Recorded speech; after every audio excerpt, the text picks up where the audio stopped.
नमस्कार, स्वागत आप सभी का फर्स्ट इंडिया न्यूज देख रहे हैं। मैं हूं आपके साथ पूनम शर्मा सोलंकी। चले बुलेटिन की शुरुआत करेंगे इस वक्त की बड़ी खबर के साथ। रीट लेवल 2 के चयनित शिक्षक पहुंचे कर्मचारी चयन बोर्ड। दरअसल चयन बोर्ड के बाहर अभ्यर्थी नारेबाजी कर रहे हैं। क्या मसला आपको आप तक पहुंचाएंगे। दरअसल बोर्ड अध्यक्ष आलोक राज से मुलाकात उनकी चल रही है। संशोधित परिणाम से नौकरी कर रहे शिक्षक अब इससे प्रभावित हो रहे हैं। जैसे कि हमने आपको कहा था कि इसकी आशंका है। प्रभावित शिक्षक छाया पद सृजन की मांग को लेकर बोर्ड चेयरमैन से उनकी मुलाकात।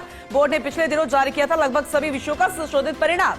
1250 अभ्यर्थी अब संशोधन परिणाम से प्रभावित हो रहे हैं और उनकी मुलाकात जारी है। लेकिन क्या नतीजा निकलेगा, क्या सकारात्मक उनकी तरफ से कोई जवाब मिल पाएगा इस मुलाकात के बाद, ये देखने वाली बात होगी। रीट लेवल 2 के चयनित शिक्षक पहुंचे कर्मचारी चयन बोर्ड के बाहर अभ्यर्थी अब नारेबाजी कर रहे हैं कि उनका भविष्य अब क्या होगा, क्योंकि वो चयन हो चुके थे। लेकिन संशोधित परिणाम के बाद उनके भविष्य पर तलवार लटक गई है, उनकी नौकरी पर तलवार लटक गई है। संशोधित परिणाम से नौकरी कर रहे शिक्षक खासे प्रभावित हो रहे हैं और इनका आंकड़ा जो है वो 1000 के पार है। यानी 1250 अभ्यर्थी इस संशोधन परिणाम से प्रभावित हो रहे हैं। यानी कि जो कहा जा रहा था, जो आशंका थी, वो होती हुई भी नजर आ रही है। लेकिन ऐसे में इस मुलाकात के बाद क्या सकारात्मक पहलू निकल कर आएंगे, क्या हो पाएगा, ये भी देखने वाली बात होगी। रीट लेवल 2 की बात कर रहे हैं। चयन बोर्ड के बाहर अभ्यर्थी नारेबाजी कर रहे हैं। अब क्या ये प्रदर्शन उग्र होगा, ये गुस्सा शांत होगा, समझाइश होगी, कोई सकारात्मक हल निकल पाएगा, ये देखने वाली बात होगी। या फिर अगर देखा जाए कि प्रोसेस क्या रहता, प्रोसीडिंग आगे क्या होती है, ये भी देखने वाली बात होगी।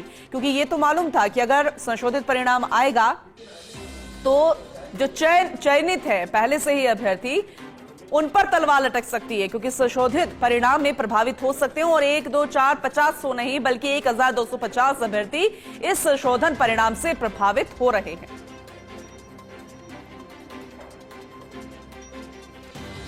तो संशोधित परिणाम से नौकरी कर रहे शिक्षक से प्रभावित हो रहे वो अभ्यर्थी मुलाकात कर रहे हैं बोर्ड चेयरमैन से। अब बोर्ड चेयरमैन की तरफ से क्या दिलासा दिया जाएगा, क्या आश्वासन होगा, क्या होगा, ये देखने वाली बात होगी। और ये भी बेहद दिलचस्प है जानना कि क्या हो सकता है, ये भी उतना ही महत्वपूर्ण है। रीट लेवल 2 के चयनित शिक्षक कर्मचारी चयन बोर्ड पहुंचे हैं। चंद रोज पहले संशोधित परिणाम सामने आया था, उसके बाद कई तरह के कयास लगने शुरू हो गए थे। हमारे senior special reporter Dinesh Kasana जुड़ चुके हैं, ज्यादा जानकारी उनसे लेंगे। दिनेश, क्योंकि पिछले रोज भी जब ये संशोधित परिणाम सामने आया था तभी माना जा रहा था, इसकी आशंका थी कि ये हो सकता है जो पहले से चयनित हैं उनके परिणाम प्रभावित हो सकते हैं, और हुआ भी ऐसा। अभी क्या स्थिति बनी हुई है, ओवरऑल जरा अपडेट दीजिएगा।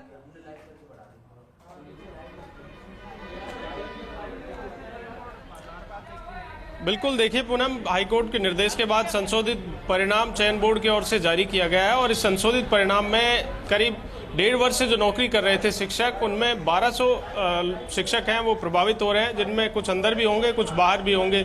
इसको लेकर जो नौकरी कर रहे शिक्षक हैं उनके नौकरी जाने का स्पष्ट हो गया है कि उनकी नौकरी जा रही है। तो ऐसे में आज सभी सीएल लगाकर अपने मांग को लेकर बोर्ड पहुंचे हैं और बोर्ड कार्यालय में चयन बोर्ड के चेयरमैन हैं, उनसे भी मुलाकात की है। और मुख्य मांग शैडो पोस्ट की है कि अगर रिवाइज रिजल्ट जारी किया गया है तो शैडो पोस्ट क्रिएट की जाए, ताकि जो अभ्यर्थी जिन्होंने 1.5 वर्ष से नौकरी कर रहे थे शिक्षक, उनकी नौकरी नहीं जाए।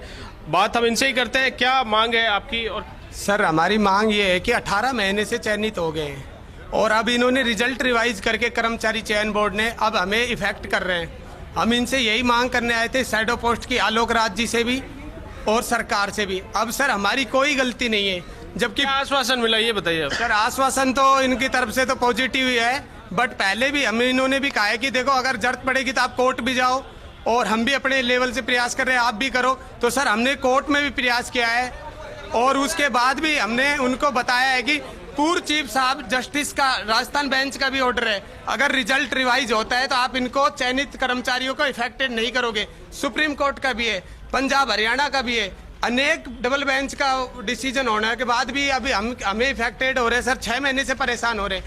हम हाथ जोड़ के निवेदन कर रहे हैं राजस्थान सरकार से, शिक्षा मंत्री जी से, कर्मचारी चयन बोर्ड से। कर्मचारी चयन बोर्ड की गलती भुगत हम रहे। आपका क्या नाम है और कहाँ पोस्ट है आपकी, ड्यूटी का है। मैं इन साथियों के लिए ही आया हूँ। हमारा भी 2015 लेक्चरर भर्ती में ऐसा ही मैटर हुआ था, उसमें 3 बार रिजल्ट आया। सुप्रीम कोर्ट ने भी आदेश दिया था कि किसी भी चयनित को एक बार सेलेक्ट हो गया है उसको बाहर नहीं किया जाए। सुप्रीम कोर्ट ने सबका चयन सुरक्षित रखा था। तो हमने आज सर से ये भी बोला कि सुप्रीम कोर्ट तक के आदेश हैं, हाई कोर्ट का भी आदेश है, उसके बावजूद भी आप कहाँ भैया, आपकी पोस्ट कहाँ है, ड्यूटी कहाँ है। जैसलमेर में देखो सर, आज आलोक राज जी से बात हुई। आलोक राज जी कहते हैं कि आपका तो राइट्स ही नहीं है, आपको तो बाहर होना ही पड़ेगा। तो सर ये तो एकदम ही गलत बात है। जब डबल लेयर एक बार जब मार्च में जब रिजल्ट आया उसके बाद में डबल लेयर जांच हुई, फिर 77 लाख रुपए सर इन्होंने चलिए लिए। ठीक है, किस बातचीत बात को की- जारी रखिएगा, आगे भी आपका